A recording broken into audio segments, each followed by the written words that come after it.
Ladies and gentlemen, welcome to the stream. Today is Thursday, February 20th, 2025.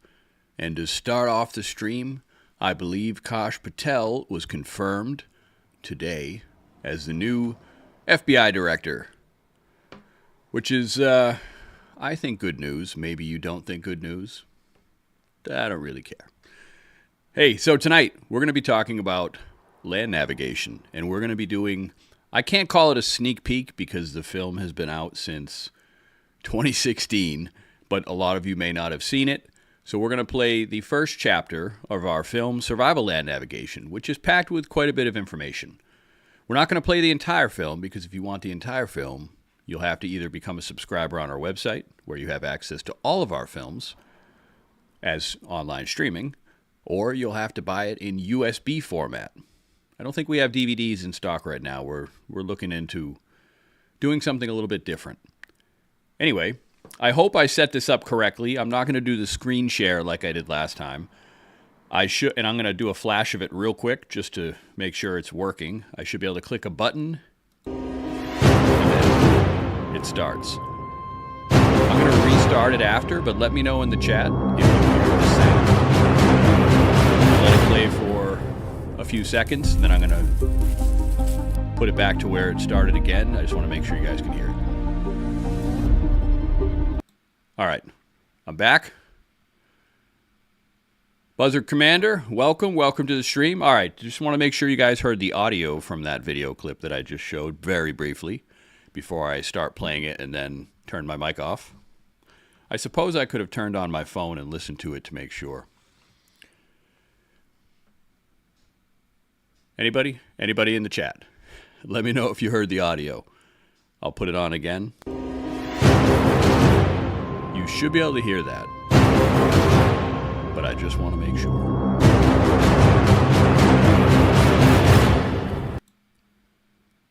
All right. Let me know if you did not hear that before I start it. The film title is indeed Survival Land Navigation, and he goes through quite a few things. If you don't have, okay, so I just heard from one of the moderators that it's fine, so we are good to go. All right, I'm going to start playing it now. This is Chapter 1 of Survival Land Navigation, and it's about 17 or 18 minutes long. So if you're just listening and not watching, you might want to get to a screen where you can actually watch, because it's a really good film.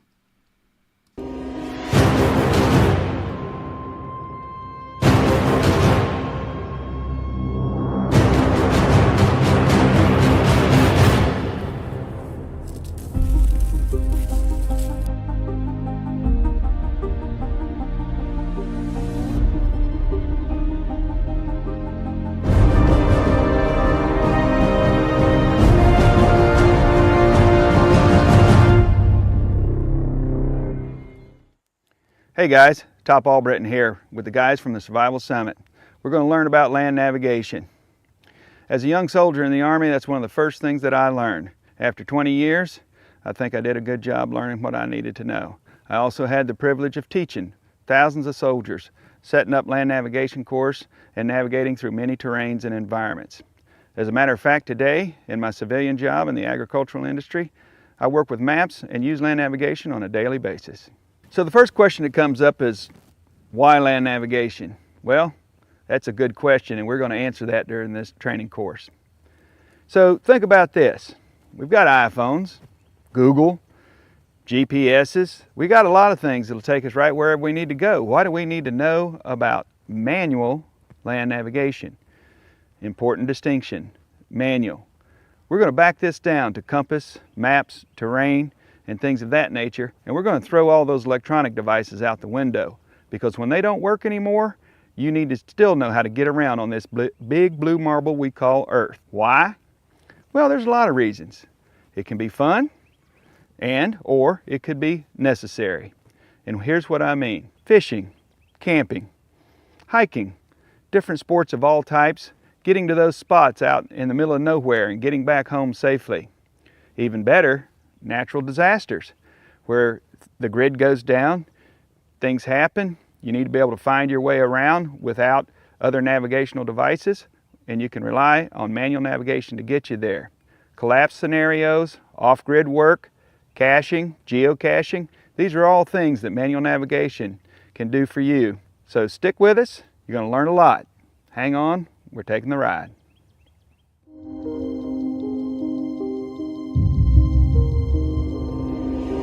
Okay, now we're going to talk about compasses and other navigational devices.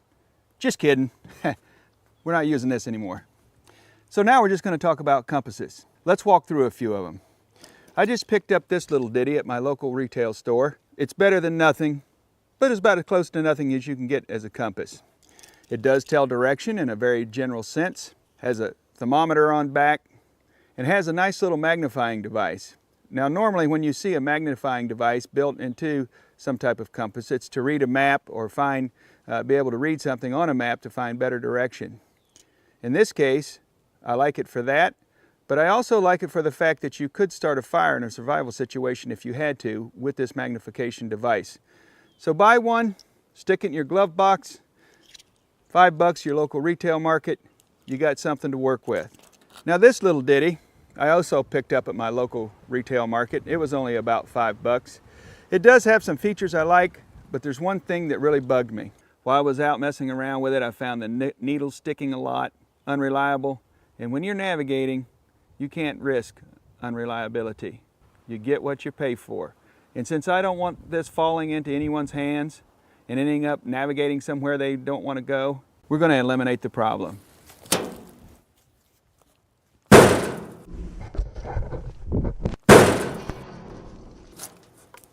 No more bad navigation from the cheap $5 compass.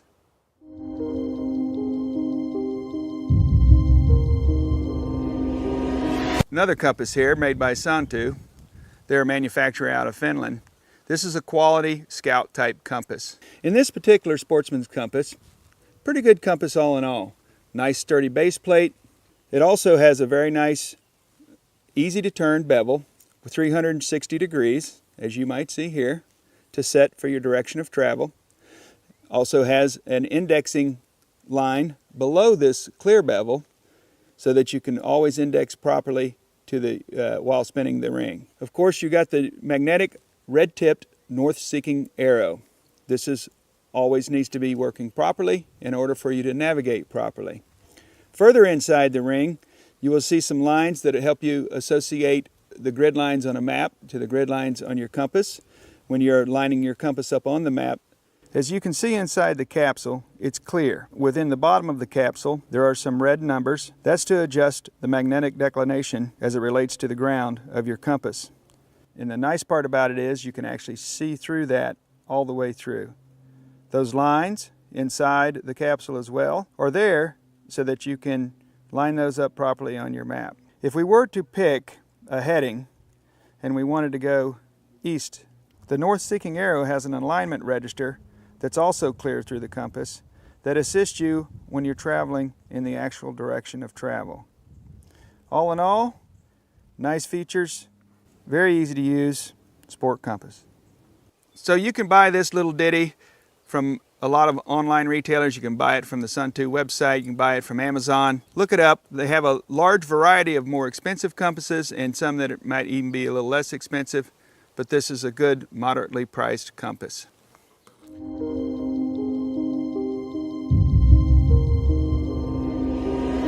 This is the one we're going to talk about today and drill down into the features of it. It's the old Lensatic compass. It's the one I actually used during my military career. Very popular in the military. You'll see it a lot, and there's a good reason for that. It has a lot of things that are very useful because it's a very durable compass and has a lot of the features that you'll need for land navigation. Thumb ring. We'll show you how to use that later. You'll see this nice strong lanyard here to secure it to your own body. It has a folding lid, very protective lid, hard aluminum case. Rear sight. This rear sight works in conjunction with the front lid, kind of like pistol sights when you're sighting through the indexing wire on the front. Also contains a number of luminous dots for night navigation on the dial. You might be able to see that this actual dial has a black set of numbers and a red set of numbers. We're going to be working with the red set of numbers because that is working with degrees. The outside set of numbers is what's known as mils. We won't be working with mils during this training. Also has a rotating bezel. This rotating bezel is used to help you preset an azimuth in your travels. You'll also notice on the side of the compass, it is broken down with a measuring device, which we're going to be operating on the UTM map. An important feature of this compass is the relationship of the locking dial to the rear sight. It also can get you in trouble if you're not careful. If you'll notice, the dial is free floating. However, the rear sight does provide a function where if you push it down far enough, it locks the dial in place. What you have to be careful of is when you're navigating and you want the dial free floating, you do not push the rear sight down far enough to cause the locking function. There are two preferred holding methods for this particular compass. One is the compass to cheek. The other is the center hold method. The compass to cheek method gives you greater accuracy in shooting an azimuth at a longer distance. The center hold method is normally used for a little bit shorter distance, selecting an azimuth or an object a little closer to you. I'm going to demonstrate the thumb to cheek method now. Fold the front cover to 90 degrees. Make sure the rear sight is about a 45-degree angle. Put your thumb in the thumb ring. Position it so in your hands. Bring it up to your cheek. And you're going to use the rear sight with the magnifying glass, just like a set of gun sights through the sighting wire, which is in the top cover. The magnifying glass in the rear sight is going to allow you to look down at the floating dial and provide you the azimuth that you've selected in degrees. The center hold method, open the lid all the way, take the back sight backwards out of your way, bring it down to waistline level, again, making sure any metal objects on your body do not impede the magnetism of the floating dial. Lock your arms to your body in the center. Look down on top of the floating dial through the indexing line and select your azimuth. So that was a demonstration of both the center hold and the thumb to cheek method of the Lensatic compass.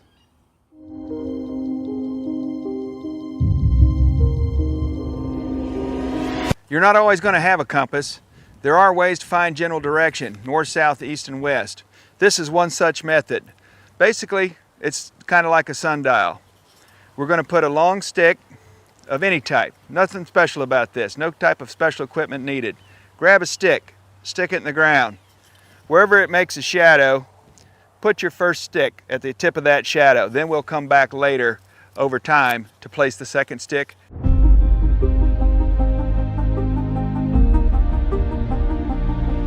All right, we've let the stick and shadow method from our original stake. You'll see the shadow has moved over about a 30-minute period of time.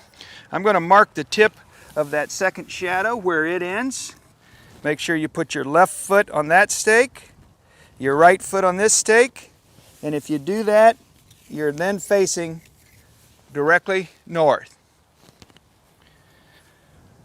This method works both in the southern and northern hemisphere. It is easy to accomplish in a field environment because really all you need is a couple of sticks.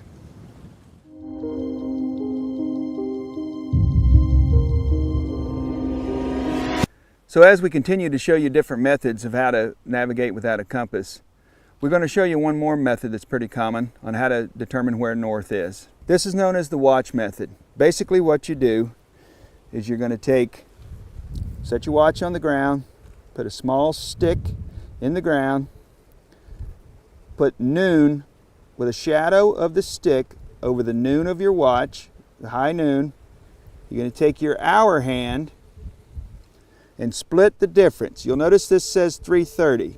So the difference in time between noon and 3:30 is approximately 2 o'clock. Lay some type of straight object across and split the watch, and that object will be pointing in a northerly direction. So there you go. North, east, west, south. This is only good in the northern hemisphere. In the southern hemisphere, it's going to work a little different.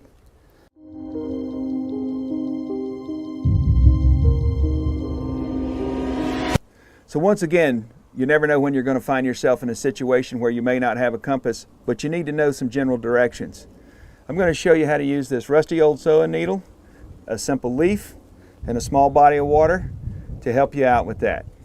Taking the small end of the needle, putting it on this leaf. I'm going to drop it in this cup of water here. The needle is going to track and find magnetic north. In some cases, it would seem that the needle would need to be rubbed against a magnet first to magnetize it, but we tried this without magnetizing the needle and it seems to still be working perfectly. Maybe you think, sure, it's floating around in that cup right there, but how do we know it's pointing north? Well, just in case you're wondering, there's your reference. Watch this. It slowly but surely will find its way back to north. The reason it's able to do that is because the configuration of the water and the leaf creates very, very, very little drag on anything, and it allows the needle to drive the leaf in the water. You'll notice even after it overcorrects, it will come back and get back to north.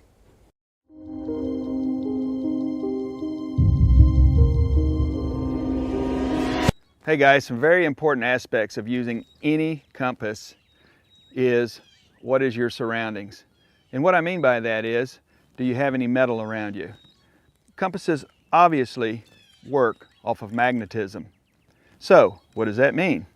That means you're going to be holding this compass close to your body. What do you have on? Do you have firearms, a metal belt buckle, ammo pouches, steel body armor, anything that could impede with the magnetism of the north-seeking arrow of the compass. When you're setting up and getting ready to use your compass, make certain that you don't have any metal objects that are going to impede the floating dial and the north-seeking arrow of the magnetic needle.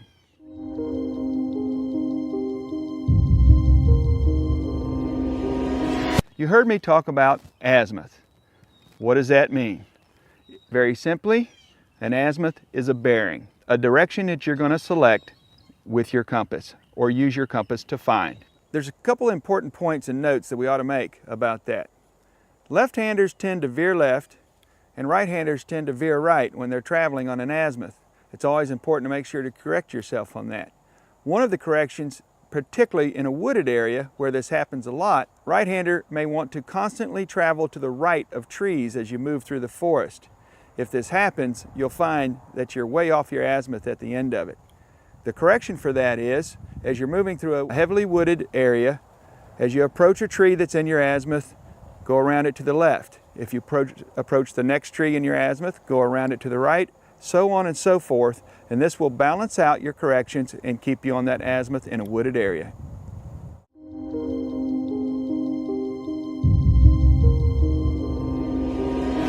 One of the tools you're going to need in your navigation toolbox is pace count. Simply put, pace count is how many steps does it take you as an individual to walk a fixed distance. To learn that, we need to set up a pace count course. Very simple.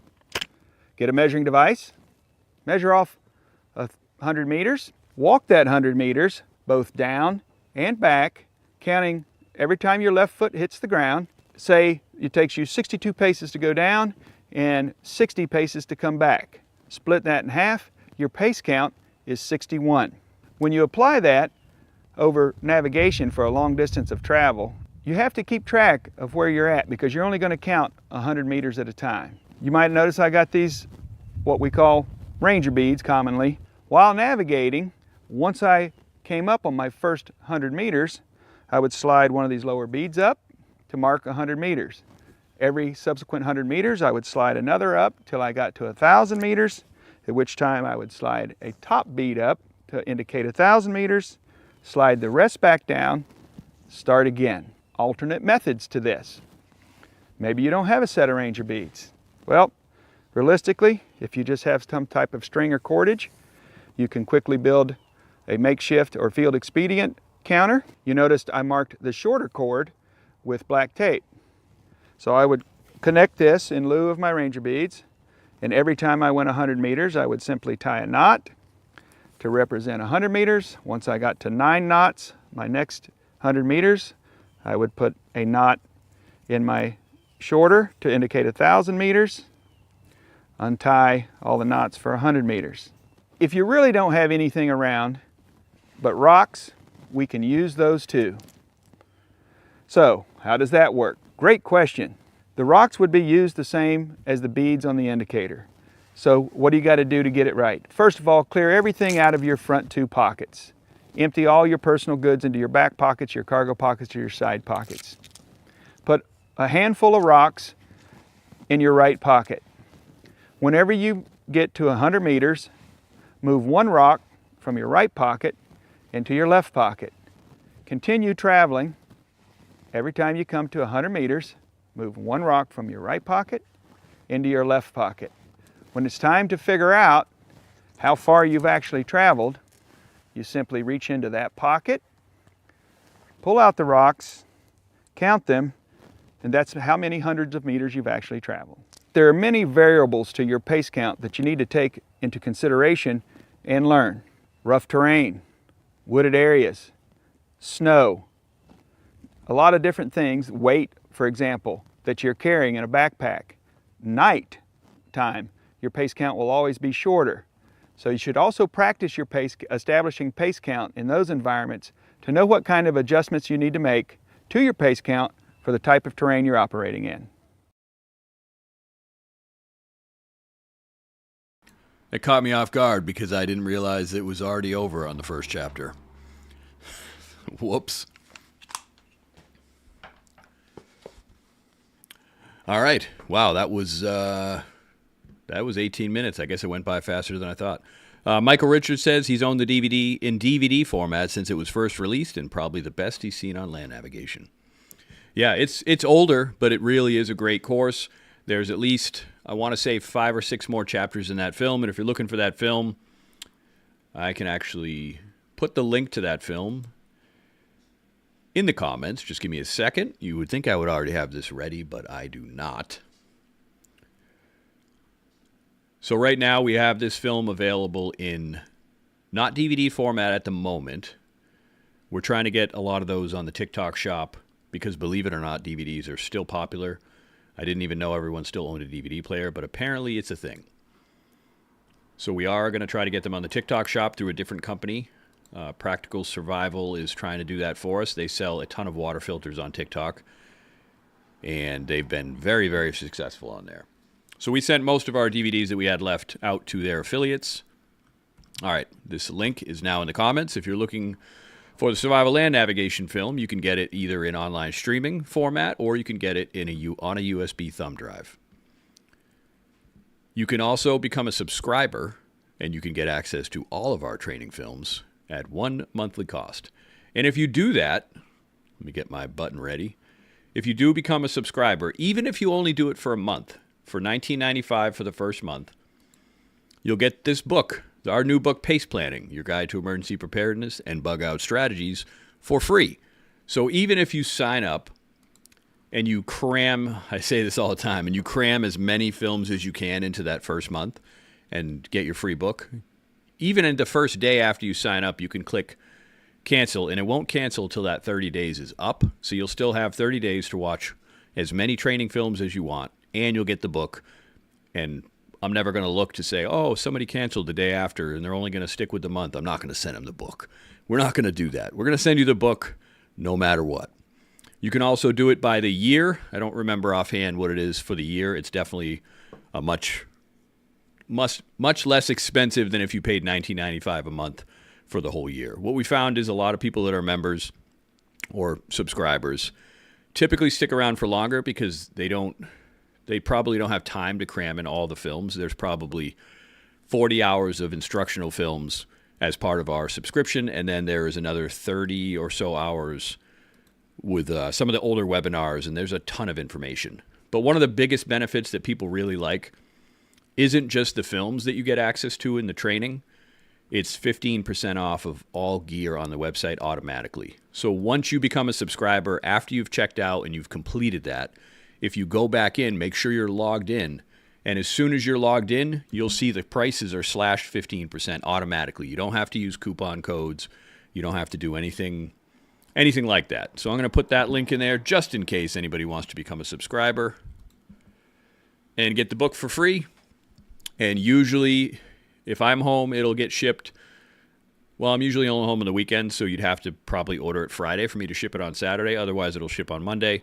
And typically within 24 to 48 hours, most of the time, unless you're buying medical gear on our website, which is usually drop shipped direct from the manufacturer, we try to ship within 24 to 48 hours. And of course, free shipping. We always offer free shipping on everything.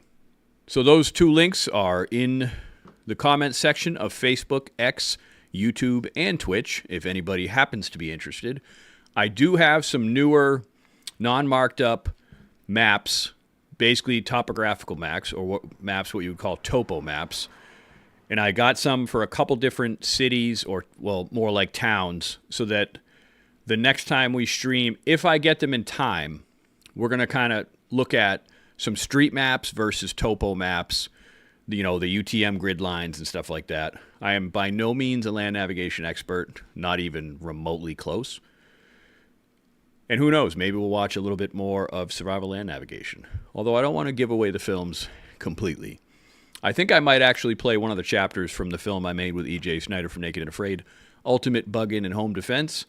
I want to say that's a 3.5-hour film, so we might play at least a chapter of that.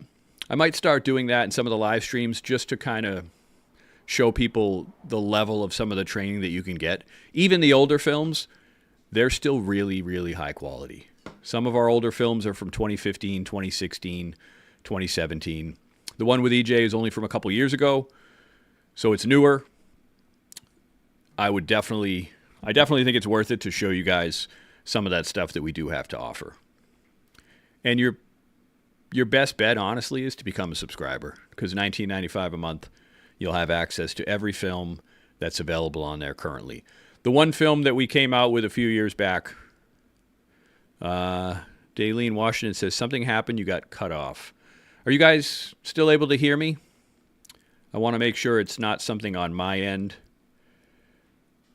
Maybe it's on Daleen's end, but I just want to be sure. Anyone else in the comments, let me know if you still hear me. I still see the mic going on the interface, so I think I'm okay. Or maybe I got cut off briefly. Maybe that's what she meant. I really need to get more moderators in here so I can have my moderators let me know if something goes wrong. Just make sure I didn't get any messages here. So anyway, I hope to get that stuff in. I'm off Monday.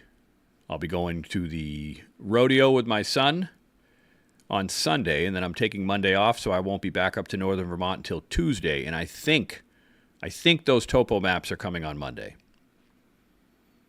I didn't want to use any topo maps that I currently have because giveaway pace planning locations, and that's just not a great idea. So I don't plan to do that. But I do have the new maps, and I do have some other street maps that are coming in as well. I believe those were delivered today. And I have a bunch in my bug out bag already of different states. So we can go over that, and I can show you guys one of my favorite GPS units. It's the Garmin 64 ST. They make better ones now. They make some that are probably light years better than the Garmin 64 ST. But I'll show you that nonetheless. And we can talk about when I do get those maps. If I get them in time, that'll probably be either Tuesday's or Thursday's stream next week. And then we can go over GPS. I can bring in and show you my compass.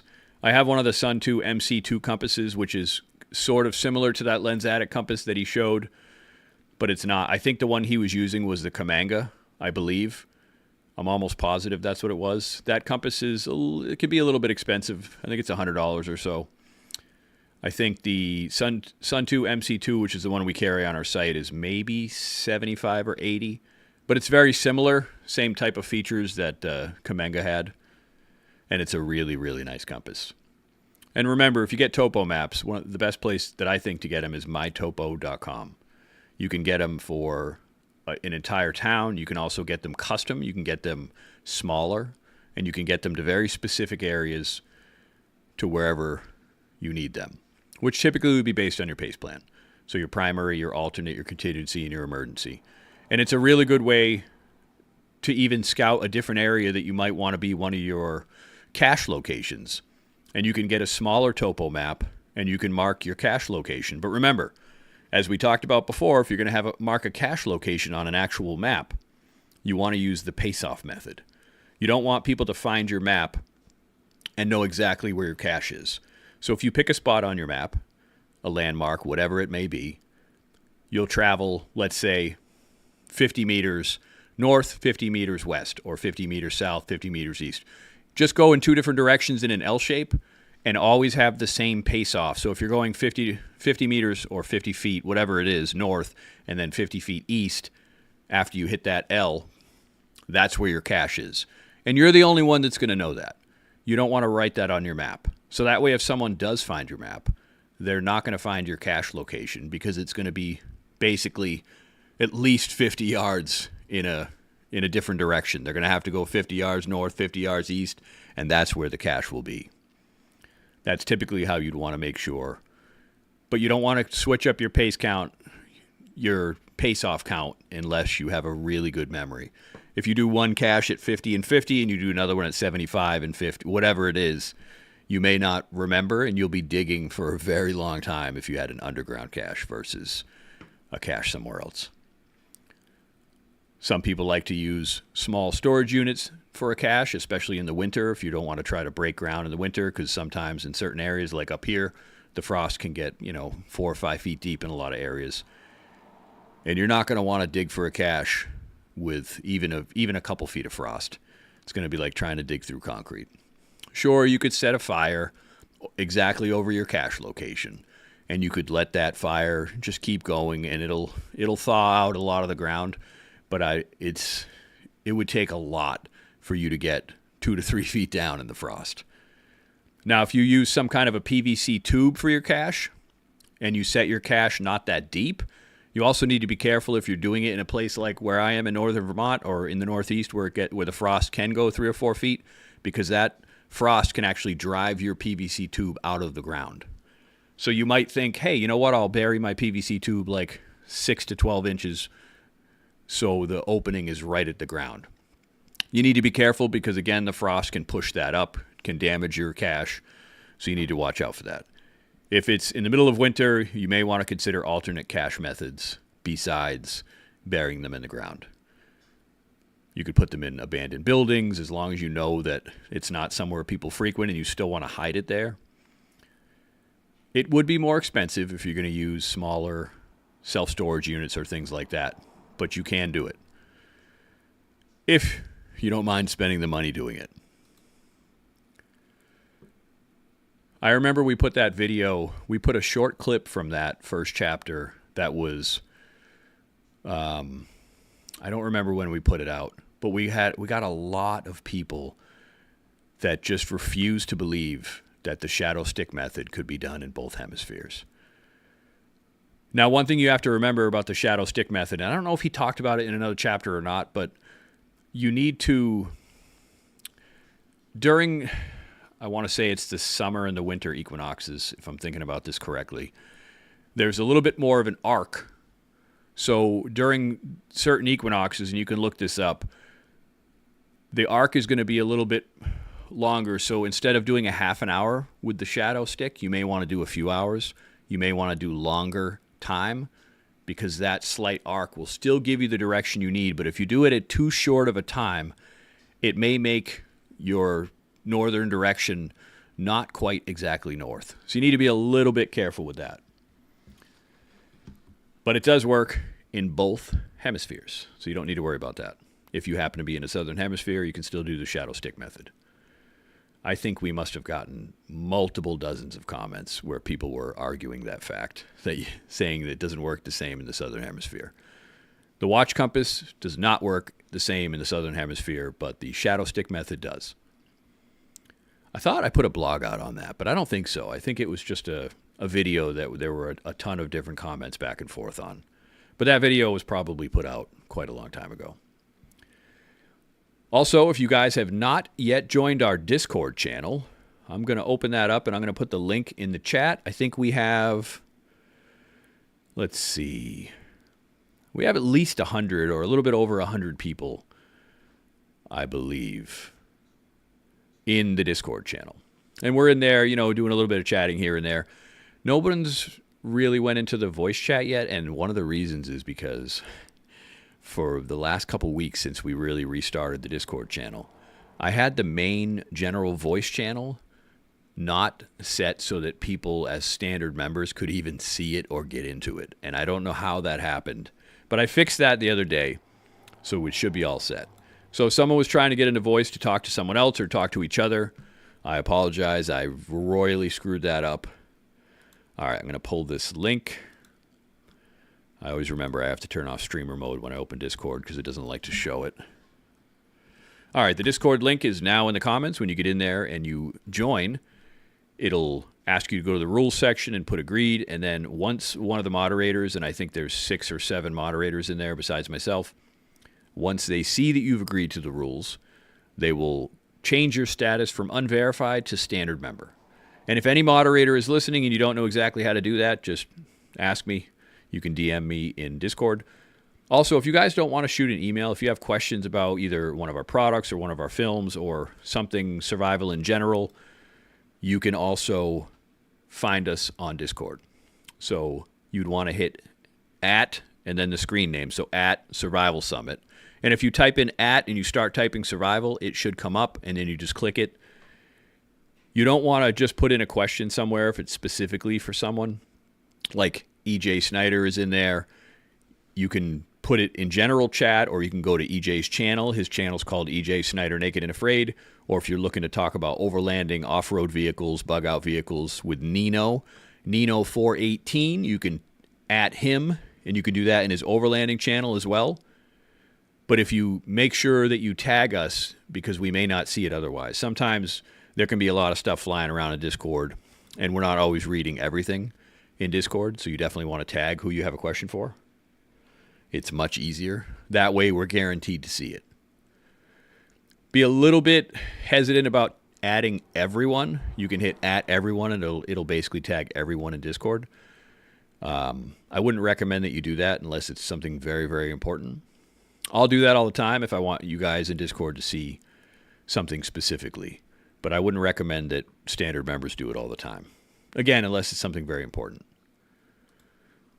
And if you guys want to @ me on Discord, or you want to send an email to info@thesurvivalsummit.com with maybe you want to see a chapter of a different film, feel free to email me, message me on Discord, and give me suggestions.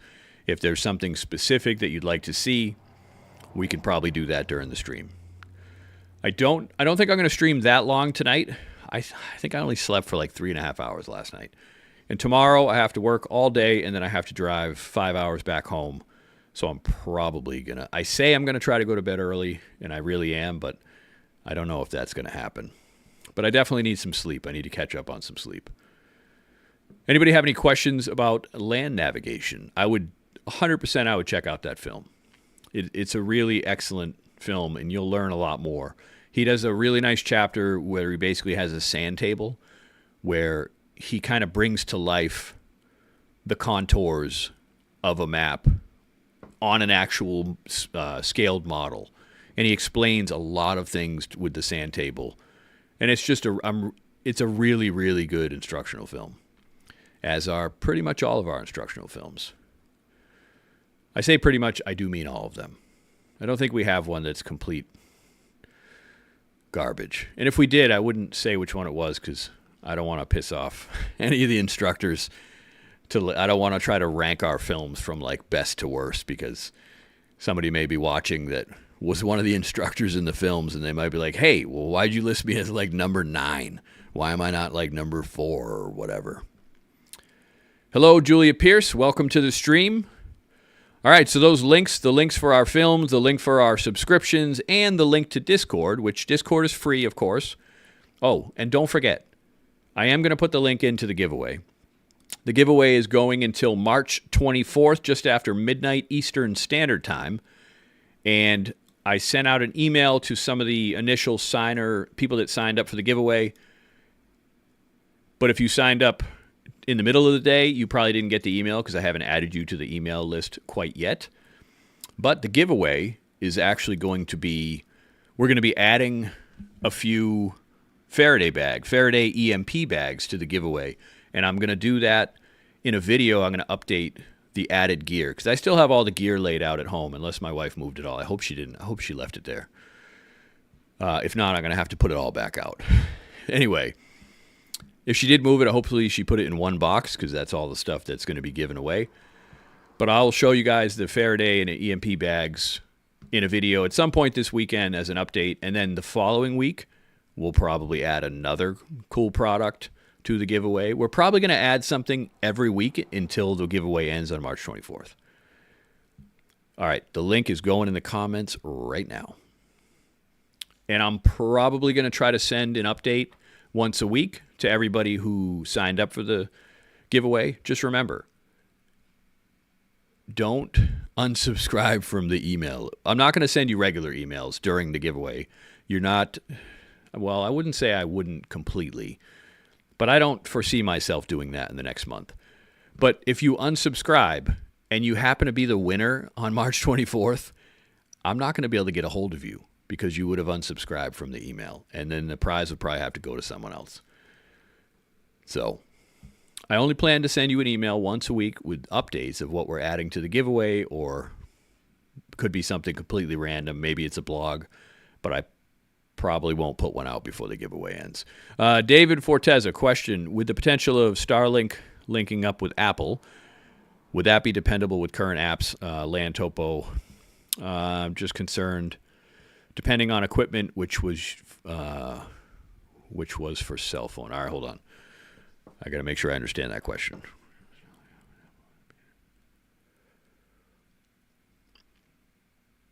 All right, so what you're asking is if Starlink is going to hook up with Apple, would that be dependable, essentially? I guess if you mean dependable to use your cell phone as far as land navigation, I don't see an issue as long as you have a pace plan when it comes to land navigation. So if your primary is going to be your cell phone, no matter what it's linked to, whether it's linked to, an app that'll help you navigate either in the forest or on street maps, whatever it is, that should be your primary. Your alternate as part of your pace should probably be a standard handheld GPS, something like a Garmin, whatever the handheld favorite of yours is, should probably be your alternate.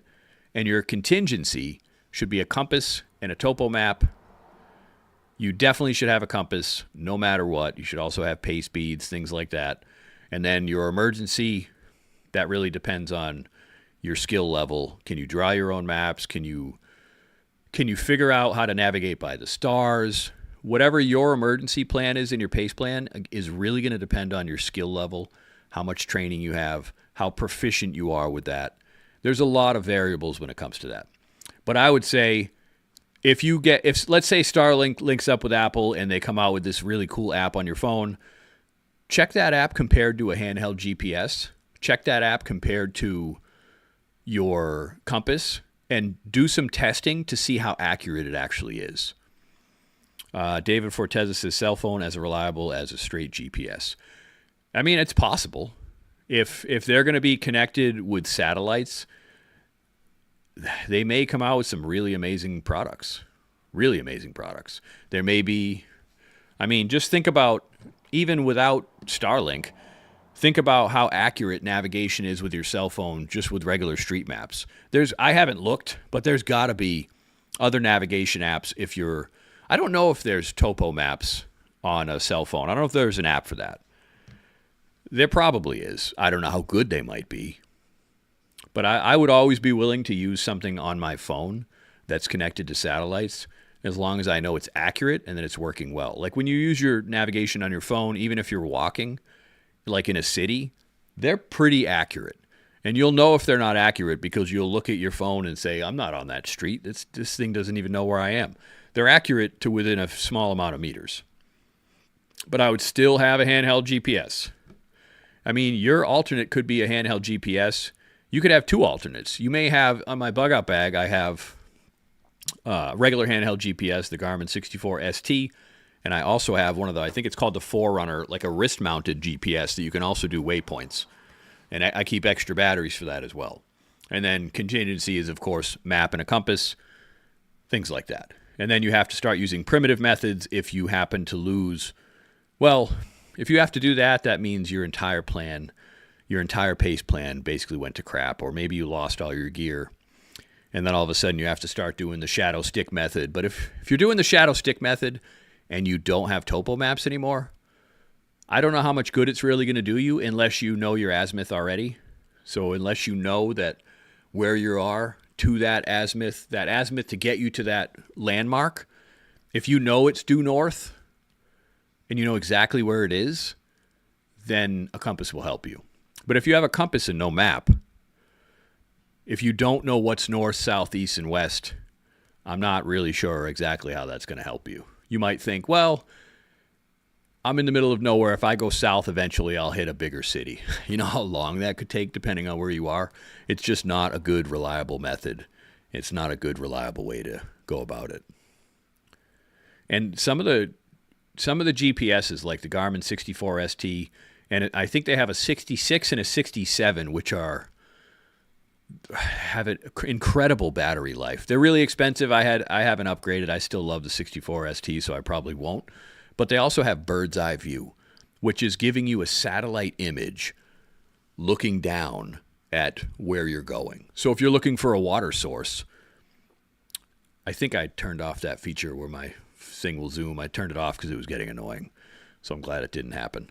But if you turn on bird's eye view, it'll actually give you basically almost like a drone footage of what's coming up. So if you're looking for a lake or a stream or whatever it might be because you need to get to a water source, you can turn on that bird's eye view. You should still be able to see it on your GPS, but the bird's eye view is so much better. And it'll show you like you're looking at a physical, picture of what's around you. It's really slick. So some of the, that Garmin 67 series looks, I think it's a 67. It might be the 66, but it looks really good. Heather Lee says, I don't think, wait, why is my camera keep shifting like that? Hold on. Oh, I have tracking on. Damn it, I did it again. Especially with stashes, I'd want an app to know what areas I'm interested in. Is that a cloud?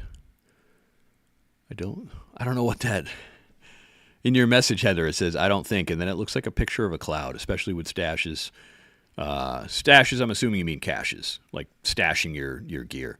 I'd want an app to know what areas I'm interested in. You definitely want maps, especially if you're going to start putting together a pace plan. And again, I do want to show you guys this contingency planner by Mad Gear Company. And we don't make a single penny. We're not affiliates. We don't make anything if you buy from these guys. But the contingency planners by Mad Gear are amazing. You definitely want to check them out. Mad Gear Company on most social media, and I believe it's madgearcompany.com. I should probably double check that. Let's see. Might be madgearco.com. Well, I was even more wrong. It's madgear.shop. But if you check out Mad Gear Company on either Instagram or Facebook or TikTok, and I think, I'm positive they added some products to the TikTok shop as well. But definitely check them out. Their contingency planners are pretty awesome. They really do pair very well with the new book, the new pace planning book. I think they're amazing. Oh, Heather says that's a thought icon. I thought there was a period after I don't think, and then, yeah, now I see what you're thinking. Yeah, the thought cloud, like from the cartoons and whatever. I get it now. I know I just looked really dumb right there, but I swear I'm not that dumb. I just wasn't exactly sure what that was. Usually with the thought cloud, it has a couple dots, 2 or 3, and then the cloud, but I digress. So I was looking at some other mics the other day, but I'm not. I got to stop doing that. This mic is great. It's a little older. It's the MV7 by Shure, Shure. They have the MV7. It's the Shure MV7B, and they have a DB, which has a pre-mic built in, and the audio interface that I got has 48 volt phantom power, so that new mic would work well, because this is the Scarlett 2i2 Generation 4. I don't think it provided quite enough bang for the Gen 3 with that new mic, but I I say I'm not going to buy it, but I'm trying not to buy it. But I hear it's amazing. It's even light years better than this one. But I think it sounds pretty good. So I really should save my money for, and I'm sure my wife is watching the stream right now still, and she's cursing my name saying, you are not going to buy another microphone. I have a really nice mic, but my son stole that from me, and it's in his studio where he does a lot of singer-songwriter type of stuff. And I used to use that one for voiceovers as well. So I'm not going to take that one back from him. But someday I am going to get that Shure MV7DB because it's really nice. It's really sweet. Someday. I think those are the mics that Joe Rogan uses on his podcast. Pretty sure. I think I read that somewhere. I could be wrong. But the MV7, those Shure mics have been around for a really long time. Heather Lee says, I guess my point about apps is that they'll know what areas you're looking at. Yeah, I mean, apps are great. Oh, I see what you're saying. People could kind of spy on you and figure out what you're looking at. Honestly, even if you're using ExpressVPN, which is a really, really good VPN, and I use it on my phone, I use it on my computers, I use it pretty much everywhere, especially if you're traveling and you're using hotspots or Wi-Fi from like a cafe or a restaurant, you want to turn VPN on because people can get into your device if they're not that far, if they're close to you. And they can see you visibly on the network, so they have a chance at trying to hack you in some way. But if you're on a VPN, you're basically invisible.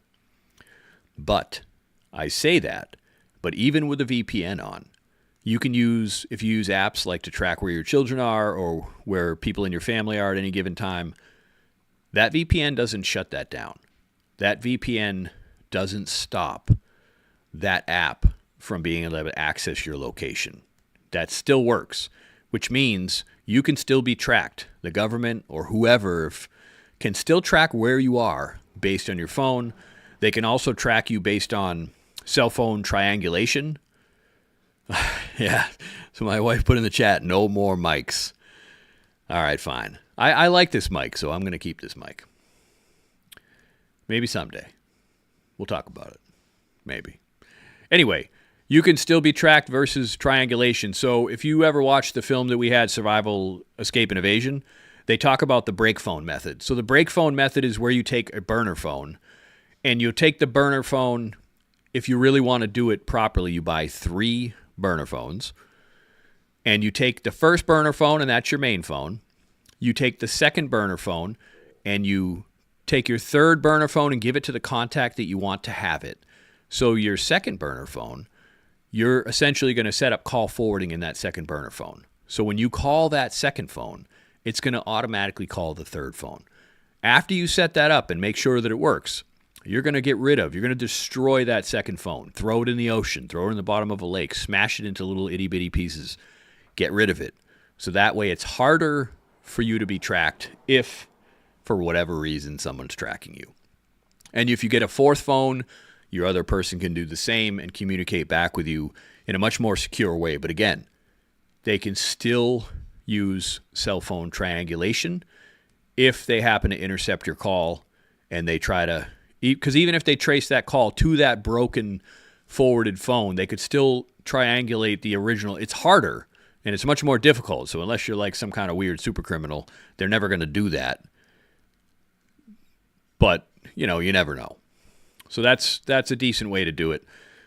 Some of the other ways that people like to communicate is if you set up an email address and you don't actually ever send the email. So you would set up an email address and you and your contact would have the same email address and password. You would do it, but you have to use Proton Mail because some email servers will save your drafts and they can be found. But on Proton Mail, if you set up a draft email but don't actually send the email, then the second person logs in, reads that draft, and then deletes the draft. That way your communications can still be read by your partner, but you don't have to worry about sending them over the internet. David says, I'm looking at the Garmin 67 ST, not bad. On your 66 ST over time, how many updates have you done? I think mine is the 64 ST, and I think I want to say I updated it not that long ago. But there was a really long period of time where I didn't update it at all. So I have a GPS, a regular GPS in my truck, and I think I've only updated that once in like 5 years, 6 years. I don't even know how long it's been. But for street stuff, it's pretty accurate. Unless you go to a city where they change some stuff around, it's a little bit not as big of a deal. The good thing about some of the topo maps that you're going to find on like the handheld GPS units is that they're not street maps, so there's not a lot of changes happening in a lot of those areas, especially if you're, doing it kind of off-grid. You're not going to find a lot of changes in those. Heather Lee, I'm not talking about government tracking you, by the way. I mean, oh, yeah. Well, if you mean Apple, it's the same thing. Your data is going from Apple to, whatever buyers are getting a piece of that data, and the government's also using Apple to get that data from you. So it's kind of the same thing. Kind of. David says, I see people buying the rapid radios. I think they still need a cell. They're still cell tower based. So that's correct. I looked at those and I was actually going to pick some up to try them out. So the rapid radios are essentially almost like the old Nextel phones, where it's like a walkie-talkie, but it works on the cell networks. They and I don't know if this is true, but they claim that even if the cell towers are extremely jammed, that you can still use the two-way radio feature through the cell network at least a lot better than a cell phone call would be. I don't know how accurate that is, and I don't know how you would test that. You would have to know for a fact that the cell area is jammed really badly and then see if it still works. So I don't know how they tested that to know that it's still actually going to work. It could just be based on how the technology works. But if the cell phone networks go down, then they're not going to work. But they do work they basically piggyback on every single network. But just keep in mind, with those radios, if, let's say, your alternate location is in an area where you don't have a cell phone signal, they're not going to work. You're not going to be able to talk to anybody, no matter where they are, if you yourself can't connect to a cell, to the cell tower. Supposedly, they work better in weaker signals than a cell phone call itself. But again, I haven't looked at any of the data on that, so I don't know if that's true or not.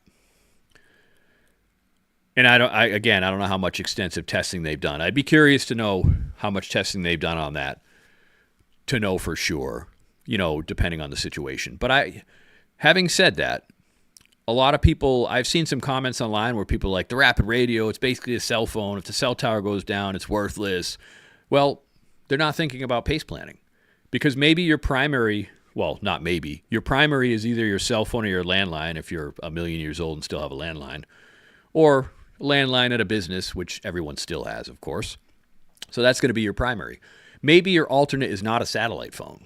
Maybe your alternate is one of the rapid radios. Nothing wrong with that.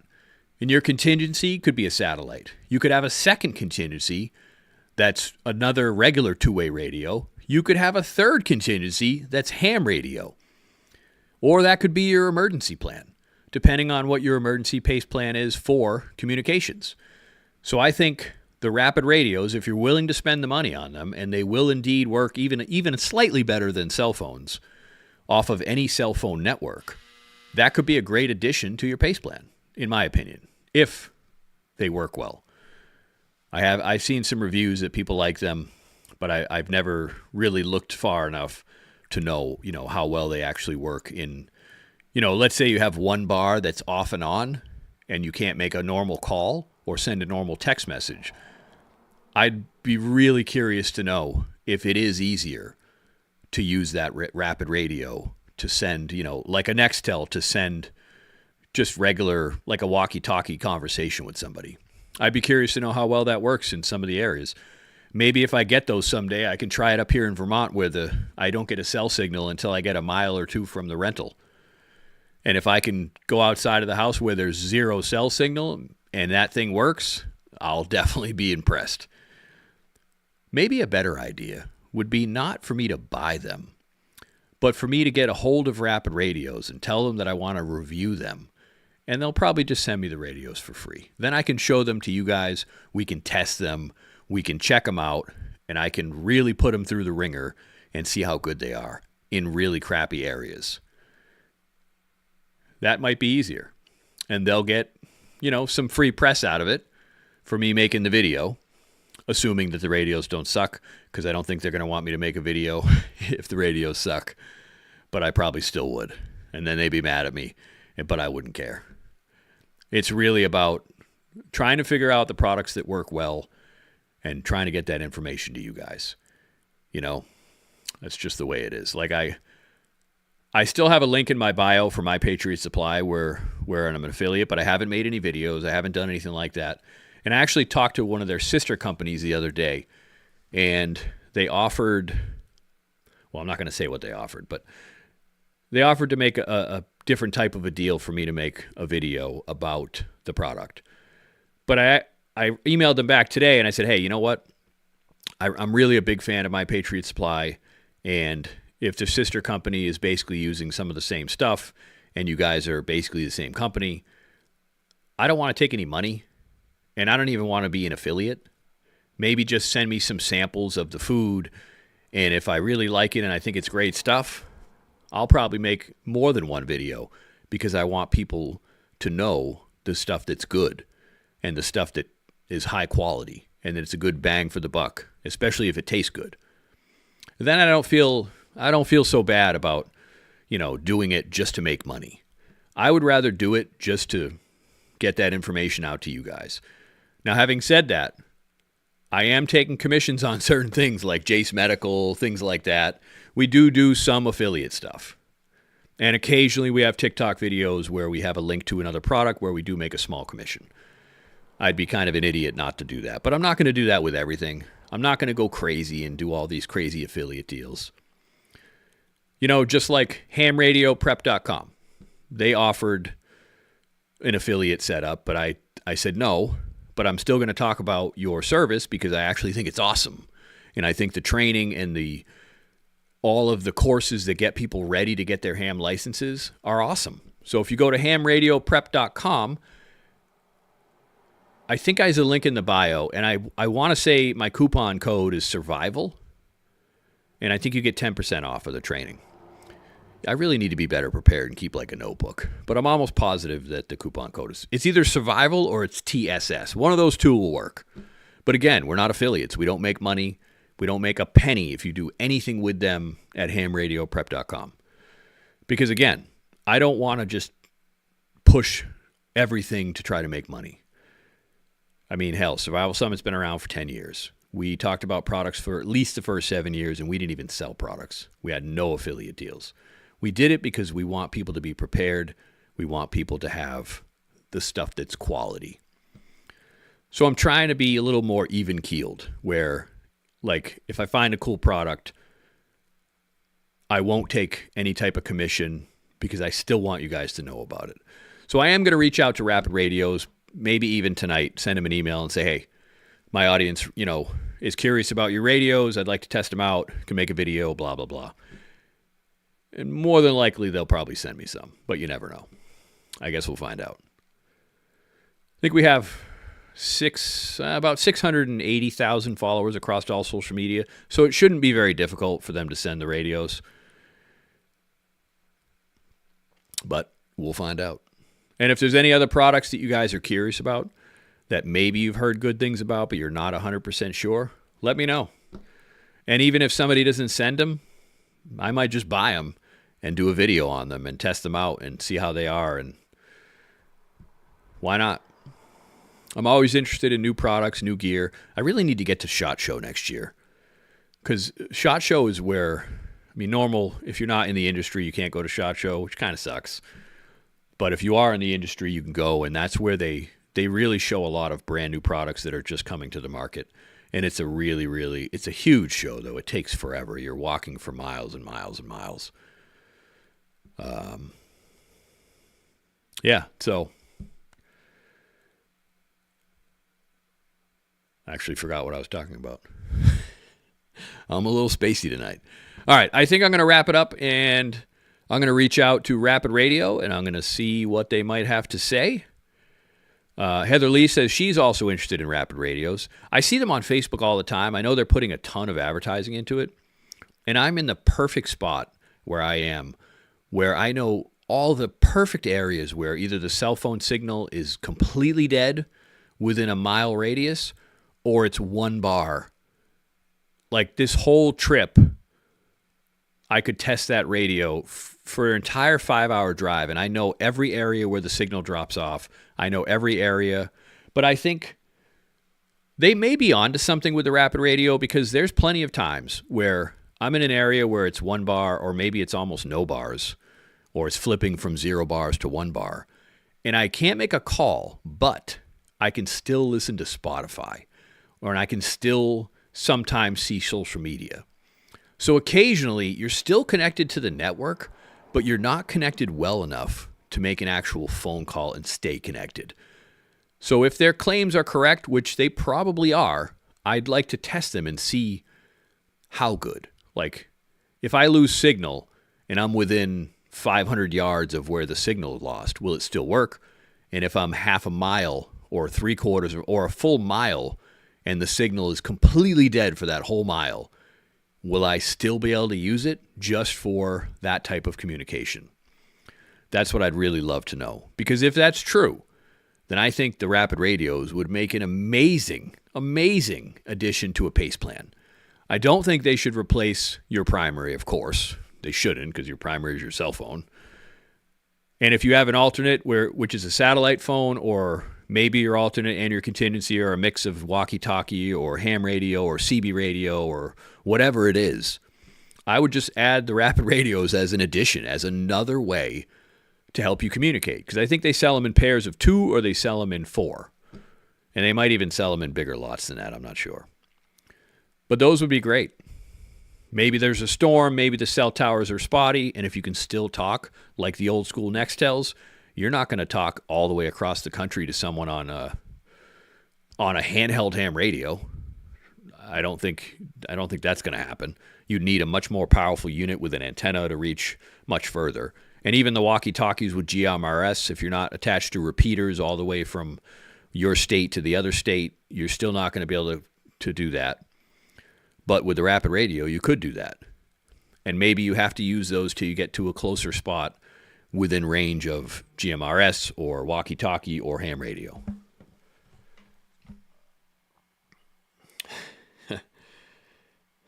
I just got a text from the wife. Why didn't you sleep last night? Well, I was screwing around last night with software. So this new audio interface, which is the Focusrite Scarlett 2i2, which, by the way, I think I figured out the headset issue where it was only in one ear. It was set on the main computer as a 2-channel, but I only use it for 1 channel with the mic, so I had to reset it on the main computer, and then it seemed to have fixed the issue. But anyway, with that product you can get in, the bundle is humongous. There's a huge bundle of software. So if you buy the Focusrite 2i2 or the 4i4, or I think they even have just a single output version that's a little cheaper, they give you the entire bundle of software for free.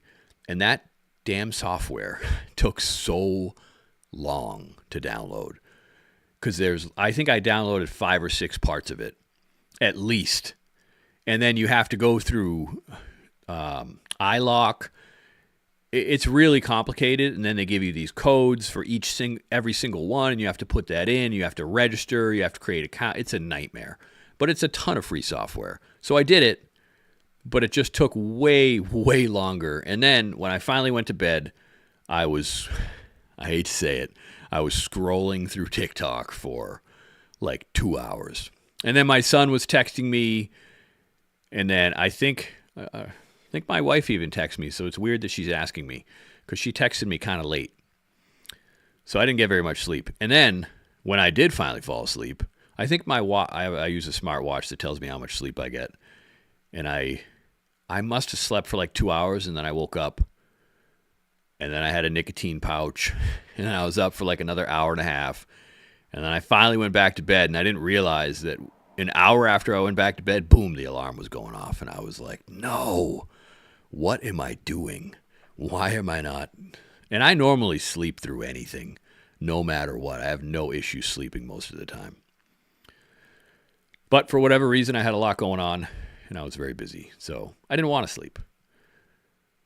I'm sure some of you get get that sometimes where there's just a lot of stuff you want to do and a lot of stuff you want to keep up with. And sometimes I feel like when I'm sleeping, I'm just wasting away parts of my life. Not that I don't like sleep. I do. I can run off 6 to 7 hours really, really easily. But 3 or 4 hours, it kind of gets a little, that's a little not enough sleep. I definitely need more sleep than that. All right, so I am definitely going to reach out to Rapid Radios tonight and see if I can strike some kind of deal with them where they'll send me the radios to test out if I make a video and go from there, see what happens. Now listen, if they offer me like some crazy awesome commission, I might do it, but I don't need to, so who knows? I'll talk to them and kind of see what the deal is. And you know what? If we don't make a deal with them, then at some point maybe I'll buy them anyway. You just have to convince the wife. So you guys should be encouraging my wife in the chat all the time that you really, really, really, really want to try out these Rapid Radios. So if I do have to buy them, she won't be mad at me. I don't remember how much they cost, but they're not super cheap. But they're not nearly as much as a satellite phone. But then again, you can go to satellitephonestore.com, which again, we don't make any commissions on. But you can use the coupon code TSS. So when you sign up for a satellite plan, you'll save the $50 oh my God, I can't even say the word correctly. Activation fee. You'll save the $50 activation fee if you use the coupon code TSS. But we don't make a penny on anything you do on satellitephonestore.com. I haven't looked in a week or so, but I'm pretty sure they're still running the deal for the Inmarsat cell phone where if you sign up for, it's either a 1 year or a 2 year plan, you get the phone for free. And I didn't even get my phone for free. I bought my Inmarsat satellite phone on Amazon, and I'm pretty sure I paid like $500, and that was on sale on Amazon. And then they offered to send me a satellite phone if I made a video, but I already had a satellite phone. So I just got a coupon code, and I just decided not to do anything as far as affiliates with those guys. But it's a great company. They have a lot of awesome gear at satellitephonestore.com. So you should definitely check them out.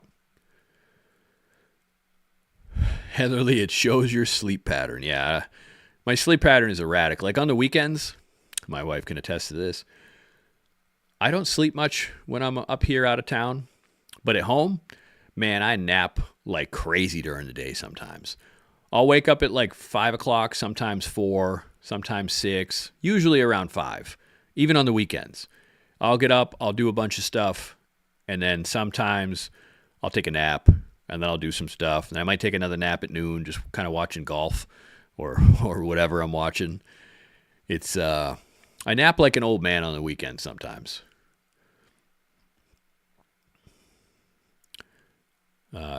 Yeah, Heather Lee says, especially if you click, I think, show more data. Yeah, I don't think I want to do that. I don't really want to know any more data. And I looked, I didn't sleep very well last night or the night before. For whatever reason, Tuesday, I slept great. Which is weird because Tuesday was the stream. And I think that stream went like an hour and a half, and I don't think I went to bed until 10 or 10:30, and I still had to get up at like 10:05. But for whatever reason, my deep sleep was over 2 hours, and I slept for at least 6 hours, and I felt great. But the last 2 days, not so much. Deep sleep, less than an hour each day. Last night, I think it was like 3.5 hours of total sleep. So, oh, Heather Lee says the health app shows you. You know, I haven't looked at the health app in a while. I should probably do that. I look at the sleep app. My son's mad at me now because he says that he saw a special on TV that the smartwatches are bad for you and they could kill you. Cell phones probably aren't too great for you either. So there's a lot of stuff that's not good for us. But man, technology is still pretty cool. And again, just like he said in the Survival Land Navigation clip, that chapter that we showed, you do not rely on technology as your end-all and be-all. You want to have the training, you want to have the skills, you want to make sure that you can do it without the technology. But don't let anyone tell you throw away all the technology and just do everything without it, because that's just dumb. You know how many waypoints you can put in a handheld GPS? You could find a tree with berries, then a fruit tree, then a lake, then a stream, then a pond. You could travel 10 miles over a certain amount of time, or 50 miles over the course of a week if you're on vacation and doing a lot of hiking. And you could have 50 to 100 waypoints. You may have a waypoint where you find a really nice cedar tree, and you want to screw around and make like a bow drill set out of cedar. You may find another one where it's a really good tree, like a yellow birch, to scrape really good fine tinder to make a fire. You could end up just in a weekend camping trip with 60 waypoints in your GPS. Hey, I want to go find that tree where I found really awesome tinder. Because I'll tell you, especially in the Northeast, you could be walking through the woods for half an hour before you find a yellow birch. You could walk, and you might not think it because certain areas have like white birch everywhere, but certain areas don't. You could walk for a long time before you find a really good tree with some really good birch bark. So that's what I think is really good about the handheld GPSs, is that you can put in a lot of waypoints instead of marking up the hell out of a map, which you could also do. And I'd recommend you do both. If you have a topo map of an area that you frequent all the time and an area that you do a lot of training in, you should mark on the topo map where you found resources. Highly recommend that. But put in the waypoints in your GPS too. Then you find the waypoint, you name it, boom, click it. It'll take you exactly where you need to go. So you're not searching around, especially if you have waypoints for different types of tinder. Maybe you found a really good game trail where the game trails converge. Maybe you found like a nesting area where, deer have been bedding down at night. There's so many different waypoints that you can mark, especially around like if you have a lot of woods and you got a lot of property where you are. You could mark so much out there. It's crazy. Maybe you were out and you found an Indian head or something, like an arrowhead that's, from an actual Native American. Maybe mark that on your waypoint because maybe you want to go back there and dig around a little more. Maybe you find some more cool stuff. Mark those waypoints. Definitely do it when it comes to food, fire-making materials, and water, for sure. And then make as many other waypoints as you want. Maybe you found a really good spot for a second camp. Whatever the case is. Maybe you found a spot where there's a huge dead tree and you want to make sure that you stay out of that area when it's windy. You could even mark that as a waypoint called danger or whatever. So to me, technology has a lot of benefits. But again, do the backup. Still have a map, still have a compass, still learn how to land navigate, still be able to do everything primitive. But if you're going to do a proper pace plan, you want your primary, your alternate, your contingency, and your emergency in everything, literally everything. And I'm going to very quickly go through the chapters again, just so you kind of see what I'm talking about if you're new to the stream and you haven't been here before. So the chapters that I talk about, it's basically a reference guide that gives you the framework for pace. So we talk about understanding pace. We talk about pace according to the core human needs: shelter, fire, water, food, medical. So it goes over all those. It'll go over caches, land navigation, signaling, medical emergencies, essential medications, self-defense, winter gear, supplemental gear, balancing weight and mobility, other harsh conditions, building awareness, tracking progress, pace plans for families, pace plans for elderly or disabled, pace plans for major medical ailments, security, gray man theory, family, community, groups, morale, entertainment, escape and evasion, situational awareness, logistics and transportation, financial preparedness, long-term preparedness, specialty environments, emergency communication, redundancy in knowledge and skills, legal and ethical considerations, and even the importance of faith during survival scenarios, and then advanced training. There's a ton of information in this book. Again, I'm not an instructor. I'm not going through how to make a fire. I'm not going through how to do specific tasks. There's a ton of instructors that are legitimate, really amazing instructors that I would recommend for that. E.J. Snyder, Josh Enyart with Graybeard Green Beret, even Tim Kennedy if you're looking into tactical training. There is Philip Leibel who does primitive. There's another, like Dave Canterbury School. I want to say E.J. Snyder and Corporal's Corner, Sean Kelly, are going to be at a training course not too far from now. I don't remember exactly what the date is, but you can check their social media and see. But it's not just them, it's them and a few other instructors. So there's real, actual, awesome instructors out there I would recommend the training to. This pace planning book really is a framework and guidelines and gives you kind of a rough outline for pace. At some point, I'm going to write Pace Plan 2, and I'm going to go way, way more into detail. And it won't just be a reference guide. It'll be a lot more examples. I might try to put a little bit more creative writing in there, tell some stories, things like that. I want to try to put that second book out before the end of 2025, but I can't guarantee that's going to happen. It really depends on how things go otherwise. I may have a lot going on, so. And I think I mentioned him the other day, but I did talk to a gentleman who was on the show Alone, season 9. And he may also, I gotta send it to him first and make sure he likes it. He may carry the book on his site as well. And we may do some other stuff together as well. We may do some collaborations, so that could be pretty cool.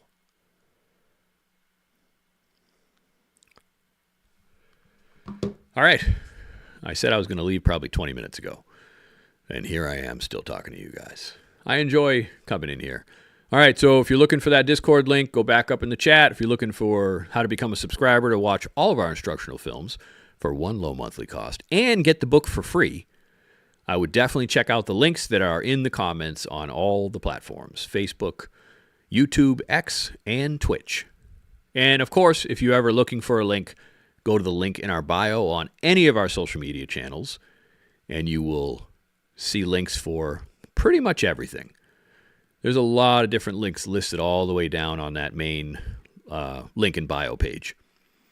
It's essentially a link tree, but it's made by a different company called HighPage. So you'll see like highpage dot whatever, and that is basically the link in bio where we keep a ton of different links. It's just easier to do that. So I can say, hey, go to the link in the bio. Because if you make a bunch of videos and you have a ton of links, it's the best place to keep them. All right, and again, if you haven't joined the giveaway yet, make sure, go to the website, thesurvivalsummit.com, sign up for the giveaway. You'll see a pop-up band at the top of the website where you can enter. You can click the link to enter the giveaway. Or go to any of the social media, or go to the link in the bio. It's also there. And again, I'll make a video this weekend showing you guys the products that we're going to add to that giveaway as just free add-ons. And we'll probably do that every week until the giveaway ends, March 24th. At just after midnight Eastern Standard Time. Although I think the software forced me to do 12:30. So it'll be Monday the 24th of March, somewhere between midnight and 12:30 Eastern Standard Time. That's when it'll end. And we should be announcing the winner within 1 to 2 days after the giveaway is over. But again, wait. If you want to unsubscribe from the email after you joined, at least wait until the giveaway is over. Because again, if I can't email you through my email server, you are not going to be able to be the winner. I'm going to have to pick somebody else. So, all right. That's it for me. I'm going to take off. I will see you guys again Tuesday. Otherwise, I might see you in Discord. And if I have a random stream this weekend on TikTok, it won't be scheduled. I may even start doing random lives on Instagram as well. Maybe even Clapper. Just kind of spread it out a little bit. But again, they're not going to be scheduled. Maybe I'll let you guys know in Discord if I plan on going live somewhere else. Maybe not. I'm not sure. Because they're very random. But otherwise, I'll see you guys next Tuesday on X, Facebook, YouTube, and or Twitch.